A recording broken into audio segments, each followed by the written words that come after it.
Bagaimana membuat kehidupan gajah itu harmonis dengan kita manusia. Dengan berdekatan dalam arti manusia, bagaimana manusia bisa berbagi ruang dengan satwa liar yang ada. Nazarudin adalah pawang gajah paling senior di Taman Nasional Waikambas dan telah jadi pawang sejak tahun 1984 atau selama 39 tahun. Bermula ketika Nazarudin melihat penyelamatan beberapa anak gajah dari dalam sumur.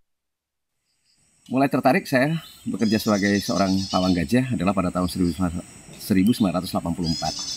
Saya melihat ada beberapa ekor gajah kecil yang usia sekitar 3-4 bulan yang diselamatkan dari dalam sumur yang ada di dalam kawasan Taman Nasional Waikambas. Nazarudin mengatakan selain perburuan liar, salah satu penyebab utama kematian gajah adalah konflik dengan warga. Gajah masuk permukiman warga karena semakin sempitnya habitat. Hingga kemudian di tahun 2010, Nazarudin mendirikan Elephant Response Unit atau ERU. Bekerja sama dengan Taman Nasional Waikambas, Elephant Response Unit membantu menangani konflik gajah manusia dengan menggunakan gajah jinak. Program Elephant Response Unit salah satunya adalah penanganan konflik antara gajah dan manusia. Yang kedua patroli, pengamanan kawasan, sapu jerat, dan deteksi api. Di samping program tersebut, Elephant Response Unit juga mempunyai satu program peningkatan populasi atau breeding. Dan saat ini gajah kita ada 27 ekor gajah. Para pawang gajah dari Elephant Response Unit melakukan berbagai upaya untuk mencegah gajah masuk permukiman.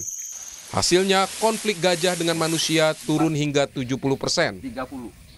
Semenjak berdirinya tahun 2010 sampai saat ini terjadi penurunan konflik gajah antara manusia dan gajah liar. Penurunan itu mencapai 60-70%. Ini upaya yang dapat kami lakukan. Dalam upaya ini tidak lepas juga keterlibatan masyarakat yang ada di daerah penyangga.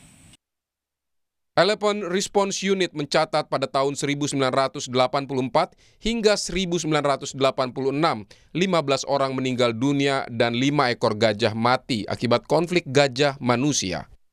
Sedangkan di tahun 2000 hingga 2002 tercatat 1 ekor gajah mati dalam konflik gajah dengan manusia. Dari data WWF Indonesia, populasi gajah Sumatera saat ini 2.400 hingga 2.800 ekor. Gajah Sumatera termasuk dalam spesies dengan status kritis. Kepada Kompas TV, Direktur Konservasi Keanekaragaman Hayati Spesies, Ditjen Konservasi Sumber Daya Alam dan Ekosistem KLHK, Indra Eksploitasia mengatakan, pemerintah mempunyai program untuk memitigasi konflik gajah dengan manusia. Terpenting, menciptakan bagaimana ruang hidup satwa itu bisa hidup berdampingan dengan manusia. Perlu upaya ekstra untuk mengedukasi masyarakat agar bisa hidup berdampingan dengan gajah. Betapa pentingnya menjaga habitat gajah agar tetap lestari. Tim Liputan Kompas TV.